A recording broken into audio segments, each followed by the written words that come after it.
दोस्तों मैं हूं आसिम और इस वीडियो में मैं आपके लिए टेंसेस लर्निंग बहुत ही आसान बना देने वाला हूं। वो कैसे? सबसे पहले उन दोस्तों के लिए ये वीडियो ख़ास है जो अपने टेंसेस की रिवीजन करना चाह रहे हैं, वो तमाम टेंसेस को दोहराना चाह रहे हैं ताकि उनके जो कॉन्सेप्ट्स हैं वो एक दफ़ा बिल्कुल तरोताज़ा हो जाए और वो इंग्लिश टेंसेस में मिस्टेक्स ना करें। और वो लोग जो इंग्लिश टेस्ट देने वाले हैं, कोई एग्ज़ाम्स देने वाले हैं, उनके लिए भी ये वीडियो बहुत ही यूज़फुल है।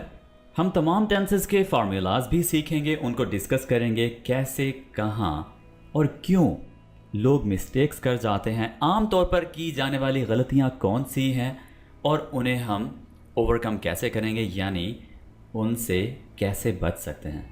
तो इस तरह की बहुत ही ज़बरदस्त चीज़ें होने वाली हैं हमारी इस चंद मिनट की वीडियो में। तो आइए दोस्तों, बगैर मज़ीद टाइम ज़ाया किए हम सीख लेते हैं तमाम के तमाम tenses with in a few minutes. दोस्तों वीडियो शुरू करने के साथ साथ चैनल को सब्सक्राइब कर दें ताकि आपको हमारी आने वाली इंग्लिश लर्निंग की तमाम वीडियोस टाइम पर मिलें और आप यूं ही अच्छी अच्छी इंग्लिश सीखते रहें। तो आइए शुरू कर लेते हैं हमारी आज की वीडियो। दोस्तों आमतौर पर आपने ये वाली पहचान सुन रखी होगी कि प्रेजेंट इंडेफिनिट टेंस के जो फ़िक्रे हैं उनमें ता है, ती है वगैरह आता है। आप इस बात को एक मिनट के लिए भूल जाएं और सोचें कि आप सुबह उठते ही कैसे दिन स्टार्ट करते हैं। तो आप कहते हैं जी मैं सुबह 8 बजे उठता हूँ, मैं नाश्ता करता हूँ, उसके बाद मैं तैयारी कर लेता हूँ, स्कूल जाता हूँ, जॉब पे जाता हूँ, अपने कारोबार के लिए निकल जाता हूँ या कोई भी काम करता हूँ। ठीक है, उसके बाद जी मैं दोपहर को या शाम को घर वापस आता हूँ। यानी आपकी एक रूटीन है ना, तो उस रूटीन को आप प्रेजेंट इंडेफिनिट टेंस के रूल्स के मुताबिक बताते हैं। ठीक है, यानी ता हूँ बात फिर से वहीं पे आ जाती है, लेकिन आपने याद रख लेना है कि रूटीन आप बेसिकली कैसे बताते हैं, इन तमाम फार्मूलाज को यूज़ करके। ठीक है, अच्छा अब देखें उर्दू फ़िक्रे के आखिर में ता है, ती है वगैरह हमने पहली बात डिस्कस कर ली कि रूटीन, दूसरी आदात, अच्छी बुरी जो भी। तो आप आदात को भी प्रेजेंट इंडेफिनिट के रूल्स के मुताबिक बताते हैं इंग्लिश में। ठीक है, सो आपने याद रख लेना है आदात हो, रूटीन हो और कोई फैक्ट हो, यानी यूनिवर्सल फैक्ट हो, एक हकीकी सच हो। ठीक है, जैसे सूरज मशरिक़ से निकलता है, ठीक है, बारिश आसमान से होती है, हकीकत है जी। ठीक है, इसी तरह से एक ख़ास दर्जा हरारत पर पानी बॉयल हो जाता है, उबल जाता है, साइंटिफिक फैक्ट है, यानी जो हो के ही रहता है। ठीक है, तो दोस्तों आपने 3 चीज़ें याद रख लेनी हैं जो कि आम तौर पर जो बहुत ज़्यादा जहाँ पर ये वाला टेंस यूज़ किया जाता है, रूटीन, हैबिट और एक यूनिवर्सल फैक्ट। ठीक है, ट्रूथ। अच्छा, तो इन सब में एंड पे ता, ते, ती वगैरह ही आता है, याद रखिएगा। हैं, हूँ, है, था, थे, थी नहीं, क्योंकि हम प्रेजेंट की बात कर रहे हैं जी। तो ये हो गई पहचान। अब इसमें एक बात याद रखिए, इसमें हम वर्ब की पहली फॉर्म ही इस्तेमाल करते हैं, याद रख लें। और इसमें इज, एम, आर वगैरह इस्तेमाल नहीं किया जाता। इसमें क्या यूज़ करते हैं हम, वर्ब की पहली फॉर्म के साथ एस और ईएस। तो फिक्रे कैसे बनेंगे? सबसे पहले S for subject, V1 for verb की पहली फॉर्म और उसके साथ एस और ईएस लग जाएगा। फिर ऑब्जेक्ट या कॉम्प्लीमेंट यानी सेंटेंस का बाकी हिस्सा। ठीक है, सेंटेंसेस यहाँ पर मैं आपको बनाना नहीं सिखाऊंगा। हर जो कैटेगरी है उसके एंड पर कुछ मिसालें दी होंगी। ठीक है, आपने वो मिसालें देख लेनी है जी। तो अगर हमने नेगेटिव सेंटेंस बनाना हो तो हम क्या करेंगे, डू और डज नॉट सब्जेक्ट के बाद लगाएंगे और फिर वर्ब की पहली फॉर्म। दोस्तों मेरी बात याद रखिएगा, जब हम सिंपल यानी पॉजिटिव या जिसको हम अफर्मेटिव सेंटेंस बोलते हैं, तब तो हम वर्ब की पहली फॉर्म के साथ एस और ईएस लगा रहे होते हैं। लेकिन जब यहाँ पर हमने डज लगा दिया या डू लगा दिया तो V1 के साथ S और ES नेगेटिव में नहीं लगेगा और इंट्रोगेटिव में भी नहीं लगेगा। यानी S और ES का कॉन्सेप्ट सिर्फ और सिर्फ अफर्मेटिव यानी पॉजिटिव सेंटेंसेस तक रह जाता है, याद रखिएगा। ठीक है, यहां पर S और ES लगता है, लेकिन ये वाली जो वर्ब की पहली फॉर्म है इससे पहले ही लग चुका होता है डू और डज के साथ। यहां पर S और ES की गेम खत्म हो जाती है, याद रखिए। ठीक है, तो यहां पर आपने क्वेश्चन मार्क लाजमी लगाना है ताकि जिससे आप क्वेश्चन पूछें उसको पता हो कि क्वेश्चन पूछा गया है। ठीक है, अच्छा जी, डू और डज शुरू में आ जाएगा, उसके बाद आ जाएगा सब्जेक्ट और फिर आ जाएगा वर्ब की पहली फॉर्म और उसके बाद ऑब्जेक्ट और कॉम्प्लीमेंट यानी सेंटेंस का बाकी हिस्सा। याद रख लीजिएगा ये रूल ताकि आप ग्रामेटिकल मिस्टेक ना करें। जी, तो प्रेजेंट इंडेफिनिट टेंस हमारा हो गया क्लियर। अब आगे बढ़ते हैं जी। तो दोस्तों अब सीख लेते हैं पास्ट इंडेफिनिट टेंस। सबसे पहले इसकी पहचान आ जाती है कि इसके फिक्रे में यानी उर्दू फिक्रे में अलिफ छोटी ए या बड़ी ए आता है। अब ये क्या मामला है? आप कहते हैं कि ये मैंने नहीं किया, तो आप पास्ट के बारे में बताते हैं कि आपने कोई काम नहीं किया। अच्छा, फिर आप कहते हैं जी कि मैंने वहाँ पर एडमिशन लिया। फिर आप कहते हैं कि एक रूटीन के मुताबिक हम बात कर लेते हैं। कल मैं वहाँ गया, वहाँ पर थोड़ी देर मैं ठहरा, उसके बाद मैंने नमाज अदा की, फिर मैं बाज़ार गया। तो आप यहाँ पर नोटिस कीजिए कि छोटी ये आ गया, फिर उसके बाद बाज़ार गया, अलिफ आ गया इन पे। ठीक है, फिर मैं घर की तरफ रवाना हुआ तो फिर से अलिफ आ गया। ठीक है, यानी आप ज़रा फ़िक्रे पे गौर कीजिए, अलिफ छोटी ए या बड़ी ए पे आकर फ़िक्रा एंड हो जाता है। अच्छा, ये हो गई पहचान, यानी आप पास्ट की रूटीन या जो आपने पास्ट में किया उसकी आप बात कर रहे हैं प्रेजेंट में, यानी आप पास्ट की एक कहानी बता रहे हैं। ठीक है जी। तो दोस्तों इस टेंस में एक आम तौर पर की जाने वाली सबसे बड़ी गलती मैं आपको बता दूं, आपने हमेशा उसको अवॉइड करना है और बहुत ज़्यादा लोग वो गलती करते हैं। और वो क्या है जी कि जो अफर्मेटिव सेंटेंस है यानी जो पॉजिटिव सेंटेंस है उसमें तो सेकंड फॉर्म यूज़ हो रही होती है। जैसे आई वेंट टू स्कूल, तो वेंट सेकंड फॉर्म हो गई। Then I left for home, second form left हो गई। I offered prayer, offered second form हो गई। तो ये जितने भी पॉजिटिव सेंटेंसेस हैं इनमें तो आप देख रहे हैं कि हमने सेकंड फॉर्म यूज़ कर ली, लेकिन गलती कहाँ होती है? जब आप नेगेटिव सेंटेंसेस की बात करते हैं ना, जैसे मैंने ये काम नहीं किया, तो आप क्या कह रहे होते हैं? आई डिडंट डिड, बहुत बड़ी गलती हो गई। इसी तरह से I didn't went, I didn't offered. तो आपने जब नेगेटिव या इंट्रोगेटिव सेंटेंसेस बनाने हैं पास्ट इंडेफिनिट में, तो याद रखिए दो वर्ब की सेकंड फॉर्म्स इकट्ठी कभी नहीं रखनी। डिड आ गया, सेकंड फॉर्म बन गई। अब सेकंड फॉर्म आप उसको मज़ीद तंग नहीं करेंगे। ठीक है, सेकंड फॉर्म को आपने एक ही दफ़ा यूज़ करना है। जैसे एस और ई एस को एक ही दफ़ा यूज़ किया था प्रेजेंट इंडेफिनिट में। क्लियर? तो इंट्रोगेटिव और नेगेटिव दोनों में सेकंड फॉर्म एक ही दफ़ा यूज़ होगी। डिड में यूज़ हो गई, अब उसको छोड़ दें, सेकंड फॉर्म को मज़ीद तंग ना करें, आगे उसको सुकून दे दें, उसको फर्स्ट फॉर्म में ले जाएं। ठीक है, यानी फर्स्ट फॉर्म आपने यूज़ करनी है जी। तो ये हमारी रिवीजन हो गई जो पास्ट इंडेफिनिट टेंस है उसकी। अब बढ़ते हैं जी आगे, फ्यूचर इंडेफिनिट टेंस। दोस्तों फ्यूचर इंडेफिनिट टेंस, जैसे हम अभी तक रूटीन की बात कर रहे हैं कि हमने पास्ट की बात की, हमने प्रेजेंट की बात की, उसमें कैसे हम रूटीन के बारे में बात करते हैं या जो आप करते हैं, जो आपने किया। तो अब हम बात करें कि हम करेंगे। ठीक है,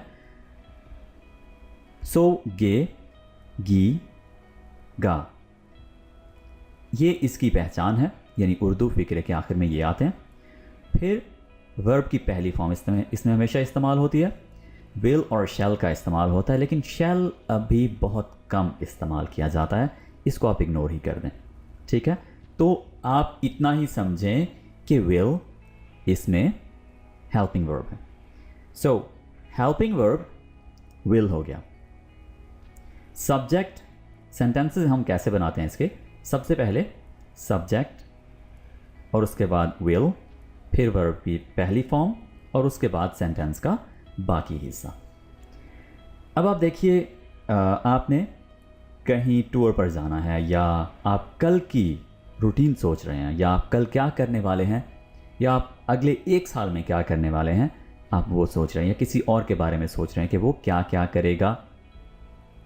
अच्छा, मैं आपके सामने कुछ क्वेश्चंस रख देता हूँ, आप ज़रा उन पर गौर करिए। अच्छा, मैं अगली वीडियो 2 दिन बाद बनाऊँगा, ठीक है। तो गा यानी फ्यूचर इंडेफिनेट, या इसको हम फ्यूचर सिंपल भी कहते हैं। फ्यूचर इंडेफिनेट हो गया।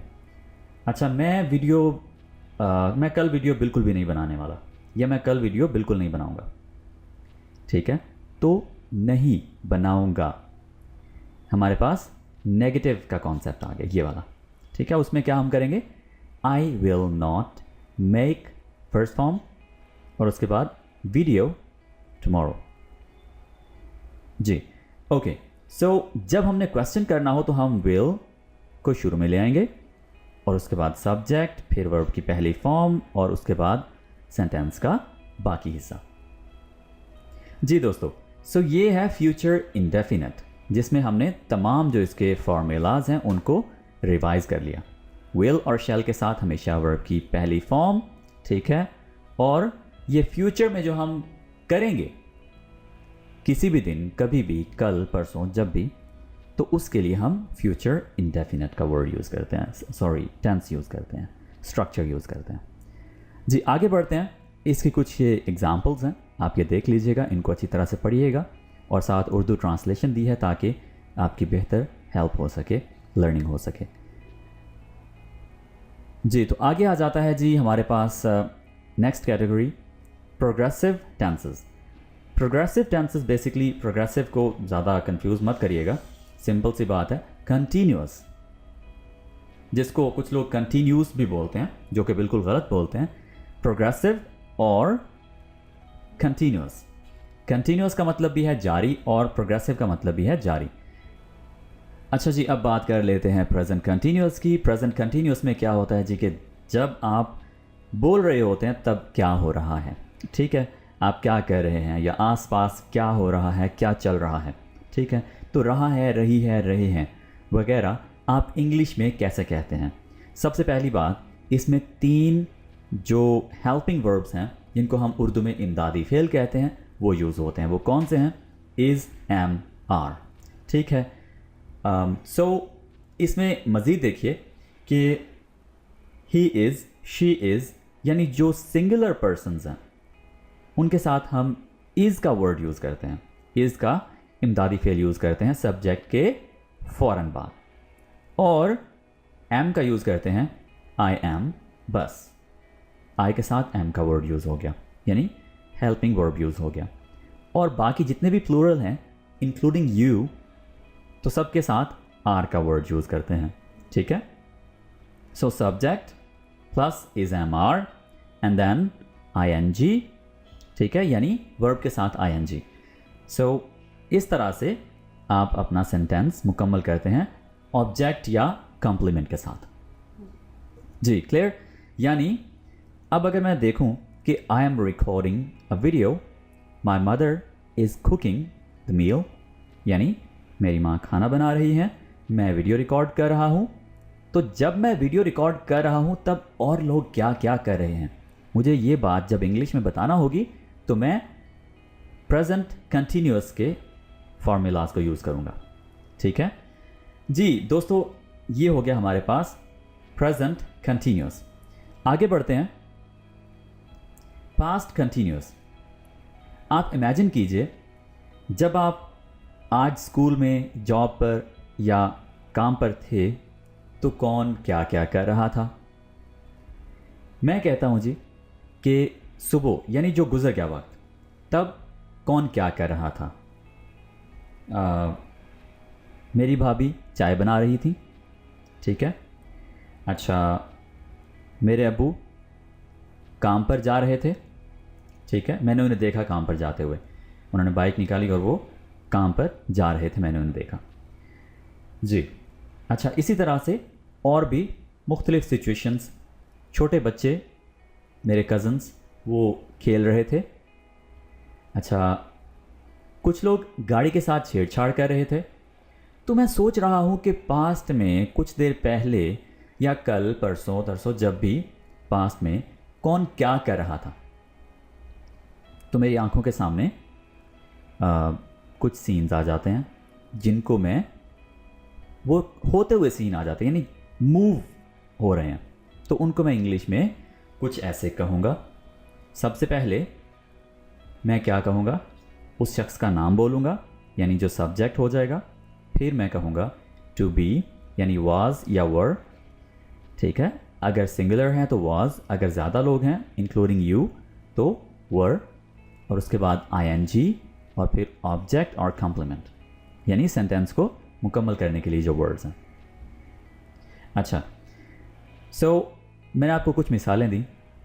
Children were playing in the courtyard, और माई फादर यानी subject was leaving for business। अच्छा, अब अगर नेगेटिव बनाना हो तो उसके लिए हमारे पास ये स्ट्रक्चर है, सिर्फ और सिर्फ was या were के बाद, के फ़ौरन बाद not लग जाएगा बस, ठीक है। और अगर हमने इंट्रोगेटिव बनाना हो तो was या were शुरू में आ जाएंगे और उसके बाद सब्जेक्ट, फिर ing वाली वर्ब और फिर ऑब्जेक्ट और कॉम्प्लीमेंट। तो ये रही तरतीब हमारी पास्ट कंटिन्यूस की। जी दोस्तों, आगे बढ़ते हैं। फ्यूचर कंटिन्यूस में हमारे पास पहचान आ जाती है। आप इमेजिन करें कि सर वीडियो बनाने के बाद क्या कर रहे होंगे। सो आपके माइंड में कुछ बातें आएंगी, जैसे रेस्ट कर रहे होंगे। अच्छा, सर शाम को क्या फ्री होंगे, या वो कोई और काम कर रहे होंगे, नेक्स्ट वीडियो पर काम कर रहे होंगे। तो आप इमेजिन करते हैं। अच्छा, या फिर आप सोचिए कि आपने कहीं जाना है, ठीक है, और आप ख्वाबों की जो दुनिया है उसमें गुम है और आप सोच रहे हैं कि हाँ कल मैं इस वक्त वहाँ इंजॉय कर रहा हूँगा, कल मैं अपने दोस्तों को बर्फ़ शरफ़ मार रहा हूँगा, ठीक है। आप मरी या बाकी जो माउंटेन्स हैं, जो मतलब बर्फ़ानी एरियाज़ हैं, वहाँ पर आप जाने का प्लान सोच रहे हैं। तो बेसिकली आप एक चीज़ यानी मुस्तकबिल में एक चीज़ है, उसका आप सोच रहे हैं कि ये हो रहा होगा, मैं ये कर रहा हूँगा, वो ये कर रहे होंगे, ठीक है, वो ये कर रही होगी। तो तब आप फ्यूचर कंटिन्यूअस के स्ट्रक्चर को यूज़ करते हुए यानी रूल्स को यूज़ करते हुए आप बनाते हैं इंग्लिश के सेंटेंसेस। तो वो कैसे बनेंगे? उसके लिए विल और शैल का यूज़ होगा, फिर बी लाजमी याद रखिएगा, बी यूज़ होगा, फिर आईएनजी वाली वर्ब की फॉर्म, और उसके बाद ऑब्जेक्ट और कॉम्प्लीमेंट यानी सेंटेंस को मुकम्मल करने का जो बाकी हिस्सा है। सो विल बी और शैल भी आपने याद रखना है, ठीक है। यानी विल और शैल तो सिंपल जो हमारे पास टेंस था उसमें यूज़ हो रहा था, लेकिन प्रोग्रेसिव में बी लाजमी है, यानी कंटिन्यूअस में बी शैल के फ़ौरन बाद लाजमी है। अच्छा जी, सो आप सोचें कि मैं वीडियो के बाद रेस्ट कर रहा हूँगा। I will be relaxing after making the video, ठीक है। एक मिसाल काफ़ी है, बाकी आप ये देखिए, अगर आपने नेगेटिव बनाना हो तो शैल नॉट और विल नॉट के बाद बी आएगा, याद रखिए। शैल बी के बाद नॉट नहीं आएगा, shall not be, will not be. ये पॉइंट इंपॉर्टेंट है, ये गलती मत करिएगा, ठीक है। अच्छा जी, will she, will he, will they, be, यानी विल और शैल के बाद सब्जेक्ट आ जाएगा, फिर बी आएगा। यानी जब ये वाले दो इंट्रोगेटिव या नेगेटिव हैं तो इनमें आपने विल और शैल को बी के साथ नहीं रखना जैसे आपने यहां पर रखा है, याद रखिएगा जी। तो आगे बढ़ते हैं, कुछ एग्जाम्पल सेंटेंसेस हैं, ये आप देख लीजिएगा। अब हमारे पास थर्ड कैटेगरी आ जाती है परफेक्ट टेंसेस की। परफेक्ट टेंसेस में एक बात तो तय है कि वर्ब की थर्ड फॉर्म लगेगी ही लगेगी और इसमें काम मुकम्मल हो चुका होगा, जिसके लिए उर्दू में आप कहते हैं लिया है, यानी कर लिया है, देख लिया है, देख चुका हूँ, या चुका हूँ, चुके हैं, चुका था, ठीक है, कर चुकूँगा, यानी मुकम्मल होने की, परफेक्ट आ गया ना, मुकम्मल होने की बात हो रही है। तो देखते हैं कि कैसे हम इसके सेंटेंसेस बना सकते हैं। सबसे पहले अगर आपसे अभी कोई पूछे, मुझसे आकर पूछे क्या आप वीडियो बना चुके हैं, मैं कहूँगा नहीं, अभी मैंने वीडियो नहीं बनाई है, ठीक है, यानी अभी बाकी है। तो आपने बेसिकली इस बात को इंग्लिश में कैसे कहना है, यानी जब आप एक काम मुकम्मल होने की बात कर रहे हैं तो आप इंग्लिश में कैसे कहते हैं। सबसे पहले वर्ब की तीसरी फॉर्म तो लाजमी है तमाम परफेक्ट टेंसेस में, ये तो आपने रूल बना लेना है, ठीक है। और उसके बाद हैज़ और हैव, ये इसके हेल्पिंग वर्ब हैं प्रेजेंट परफेक्ट के, ठीक है।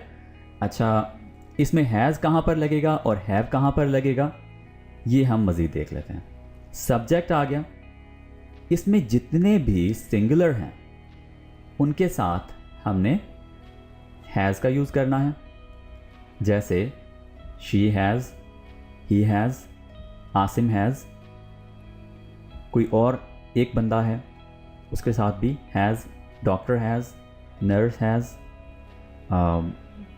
मौलवी हैज़, मतलब कोई भी बंदा है ना, एक सिंगुलर बंदा, टीचर हैज़, तो उसके साथ हम हैज़ और उसके बाद वर्ब की तीसरी फॉर्म लगाएंगे, ठीक है। और फिर ऑब्जेक्ट और या कॉम्प्लीमेंट, और हैव आएगा जो प्लूरल हैं, यू और इसके अलावा सारे, यू के साथ साथ बाकी सारे, उन सब के साथ हैव आएगा और वर्ब की तीसरी फॉर्म आ जाएगी।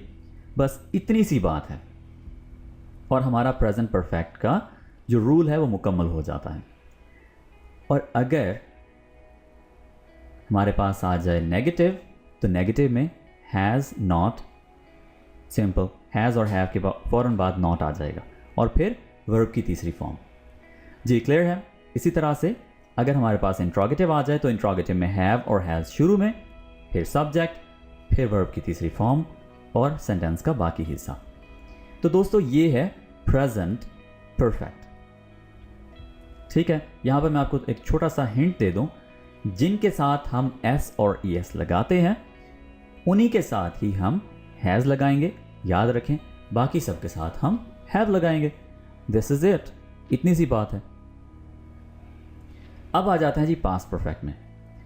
दोस्तों पास्ट परफेक्ट में सिर्फ इतनी सी बात आपने याद रखनी है कि एक तो हैज़ की जगह और हैव की जगह हैड आ जाएगा, यानी प्रेजेंट में हैज़ और हैव है और पास्ट में हैड आ जाएगा, वर्ब की तीसरी फॉर्म में यूज़ होगी। और इसमें एक चीज़ आपने याद रखनी है कि चुका था, चुकी थी, चुके थे, यानी एक काम मुकम्मल हो चुका था, ठीक है।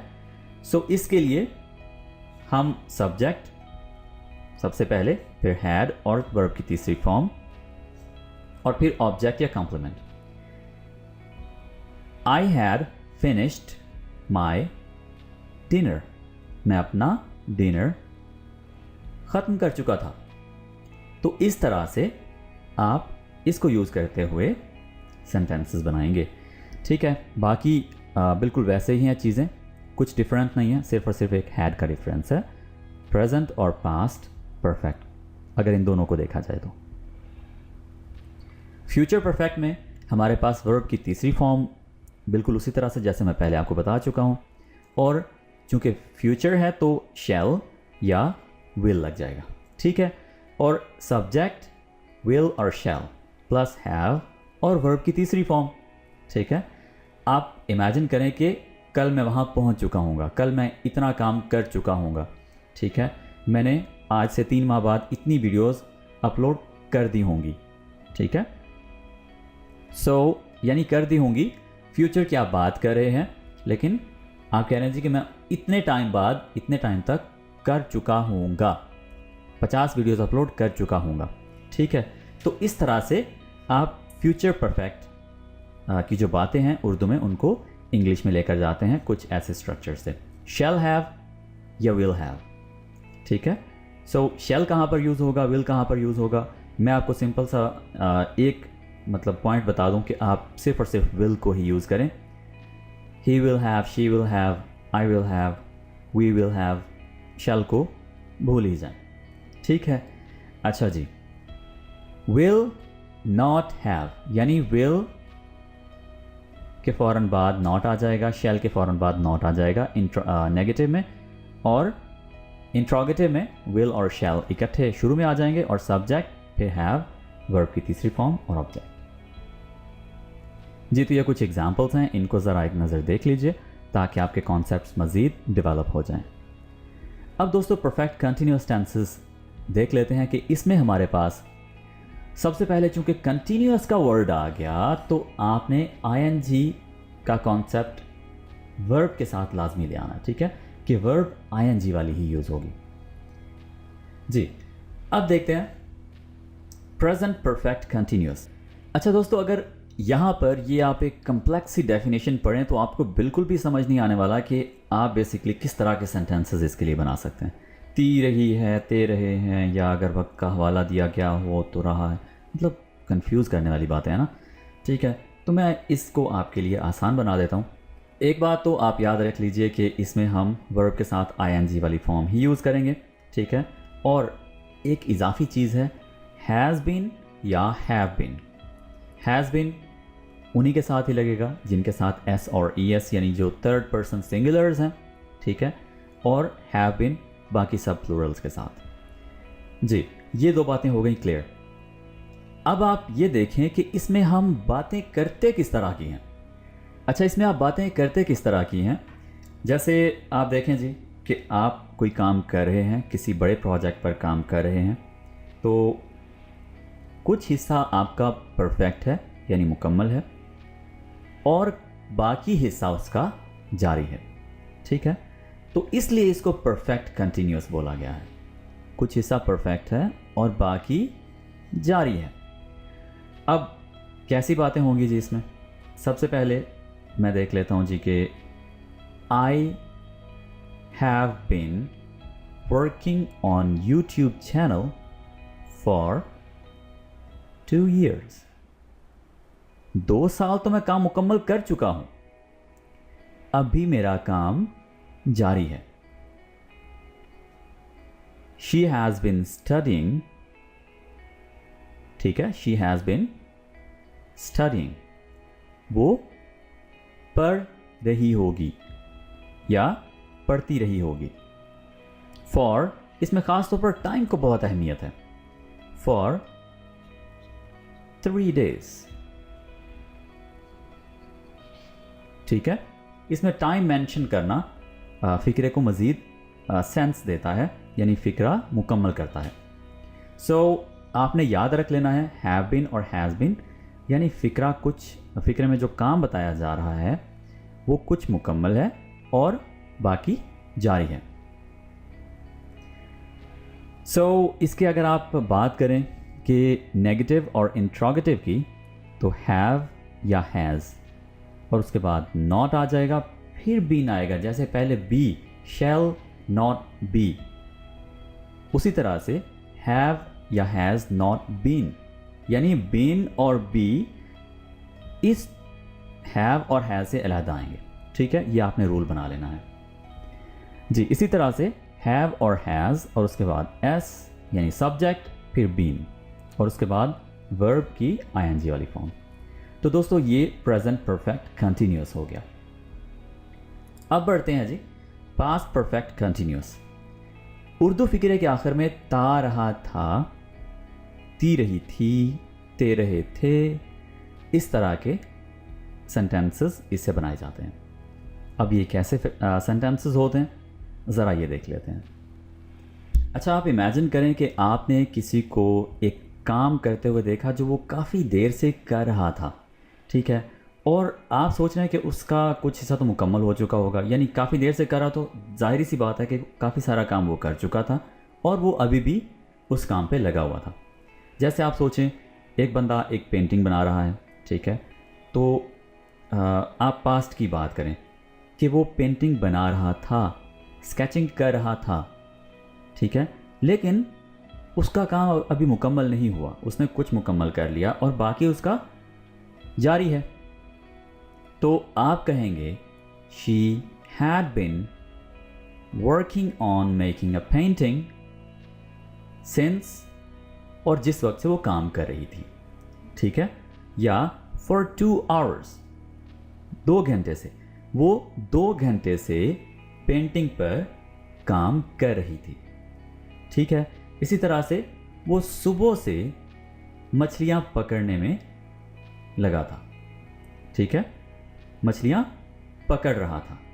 तो दोस्तों, आपने देखना है कि एक बंदा काफ़ी देर से एक काम कर रहा था, ठीक है, सो उसके लिए, ऐसी बातें करने के लिए आप हैड बीन और आईएनजी का कॉन्सेप्ट यूज़ करते हैं, स्ट्रक्चर यूज़ करते हैं, ठीक है।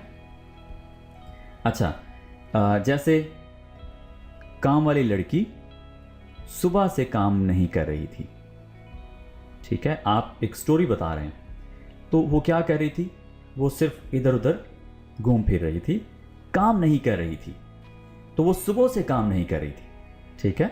सो आप ये देखिए कि यहाँ पर आपने परफेक्ट कंटिन्यूअस का स्ट्रक्चर यूज़ करना है, नेगेटिव वाला। जी दोस्तों, सो ये हो गया हमारे पास पास्ट परफेक्ट कंटिन्यूअस का ओवरऑल कॉन्सेप्ट। जी दोस्तों, अब बात कर लेते हैं फ्यूचर परफेक्ट कंटिन्यूअस की। इसमें सबसे पहले तो हम देख लेते हैं कि सेंटेंसेस किस तरह के होंगे उर्दू में। रहा होगा, रही होगी, रहे होंगे, यानी कोई काम कर रहे होंगे, कर रही होगी, कर रहे होंगे, कर रहा होगा इतने टाइम से, ठीक है, यानी उनका कुछ काम मुकम्मल हो चुका होगा और वो फिर भी काम में लगे होंगे, काम उनका जारी होगा, कुछ मुकम्मल हो चुका होगा, ठीक है। तो ऐसे कॉन्सेप्ट के लिए, ऐसी बातें करने के लिए हम फ्यूचर परफेक्ट कंटिन्यूअस का यूज़ करते हैं। अच्छा जी, विल हैव बीन या शैल हैव बीन का इसमें हम यूज़ करते हैं, और कैसे यूज़ करते हैं ज़रा ये देख लेते हैं। सबसे पहले उस बंदे का सब्जेक्ट का नाम आ जाएगा या उसके लिए एक प्रोनाउन आ जाएगा, ठीक है, और फिर उसके बाद शैल और विल हैव बीन, शैल और विल हैव बीन, और फिर वर्ब की आईएनजी वाली फॉर्म, और फिर बाकी सेंटेंस का हिस्सा। अब इसमें फ़िक्रे कैसे हम कह सकते हैं कि वो सुबह से दरख्त काट रहे होंगे, ठीक है, तो आप इस बात को कैसे कहेंगे? They will have been cutting the trees since morning. They will have been cutting the trees since morning. दोस्तों, इतनी मुश्किल इंग्लिश हम बोलने में कम ही यूज़ करते हैं। ये बेसिकली ग्रामेटिकली खुद को इम्प्रूव करने के लिए हम ऐसे इंग्लिश सीखते हैं, ठीक है। जो कम्प्लेक्स स्ट्रक्चर्स हैं वहाँ पर ये इंग्लिश हमें बहुत काम आती है, एग्ज़ाम्स में बहुत काम आती है, सो लाजमी सीखिए। सब्जेक्ट, उसके बाद विल और शैल नॉट, फिर हैव बीन इकट्ठा रहेगा, ठीक है। आपने ये नहीं करना कि शैल हैव नॉट बीन, इस चीज़ में बिल्कुल भी कंफ्यूज ना हो, शैल और विल के फ़ौरन बाद नॉट आएगा, ठीक है जी। सो ये जो हमने अभी तक परफेक्ट कंटिन्यूअस टेंसेस सीखे हैं, इनकी आप सबसे पहले तो एक काम ये करिए कि ये जो 3 एग्जाम्पल्स बताई हुई हैं इनको एक दफ़ा गो थ्रू कर लीजिए, और मज़ीद गूगल कीजिए, और काफ़ी सारे जो सेंटेंसेस हैं मुख्तलिफ वेबसाइट से उनकी एक दफ़ा रीडिंग करिए, ताकि आपको पता चले कि किस किस तरह के सेंटेंसेस बनाए जाते हैं परफेक्ट कंटिन्यूअस टेंसेस को यूज़ करते हुए, इसके अलावा जो बाकी टेंसेस हैं उनको यूज़ करते हुए, और एक आध ऑनलाइन टेस्ट भी दीजिए ताकि आपकी जो लर्निंग है वो मज़ीद स्ट्रॉन्ग हो जाए। Thank you for watching this video. Take care. Bye.